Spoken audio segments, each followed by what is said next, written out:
यह सनत कुमारों ने नारद मुनि को सुनाई थी। और शिला सूत गोस्वामी ने 88,000 मुनियों को शौनक आदि नैमिषारण्य में जो है 88,000 मुनियों को सुनाई थी। और ये सिम कथा जो है श्रीमद् भागवतम में जो है वेद व्यास जी ने लिखी है।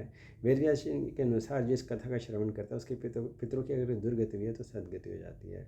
तुंगभद्रा नदी के किनारे एक आलदेव नाम का एक ब्राह्मण था, उसकी पत्नी थी धुंधुकारी, और उनके यहाँ धन की किसी प्रकार की कोई कमी नहीं थी। दोनों सुखपूर्वक रहते थे, लेकिन उनके यहाँ कोई संतान नहीं थी। तो आत्मदेव जो है जंगल में जो है आत्महत्या करने के लिए जा रहे थे, तो उनको रास्ते में संत मिले। संत ने कहा ये फल है जो अपनी पत्नी को जा करके खिला देना। उनकी पत्नी ने जो फल है गाय को खिला दिया, और गाय से एक पुत्र का जन्म हुआ जिसके कान गाय के जैसे लंबे थे, इसलिए उसका नाम रखा गोकर्ण।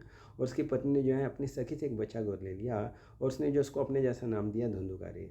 धुंधुकारी महादुराचारी बहुत पापी था।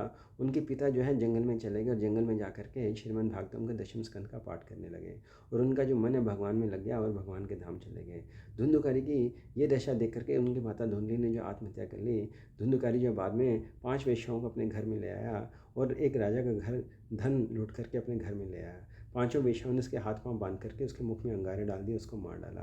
तो वो जो प्रेत योनि में चला गया, उसका भाई गोकर्ण जो गया जी में गया उसका श्राद्ध करने के लिए, लेकिन उसके भाई धुंधुकारी की सदगति नहीं हुई। उसने सूर्य की गति को रोक डाला। सूर्यदेव से पूछा मेरे भाई का उद्धार कैसे हो सकता है।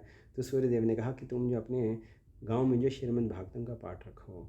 तो 7 दिन कंटिन्यूसली जो है धुंधुकारी ने श्रीमद् भागवतम का श्रवण किया, और वैकुंठ से पार्षद आए और उसको लेकर के जैसे जाने लगे, तो सभी गाँव वासियों ने ऑब्जेक्शन किया कि हमने भी श्रीमद् भागवतम का श्रवण किया है। तो पार्षदों ने कहा कि तुमने जो ध्यानपूर्वक जो श्रीमद् भागवतम का श्रवण नहीं किया। नेक्स्ट टाइम जो गाँव में फिर से श्रीमद् भागवतम का पाठ रखवाया, और सभी ने जो ध्यानपूर्वक जो श्रीमद् भागवतम का श्रवण किया, और सभी गाँव वासियों के लिए जो है वैकुंठ से विमान आया, और सभी गाँव वासी जो है भगवान के धाम चले गए।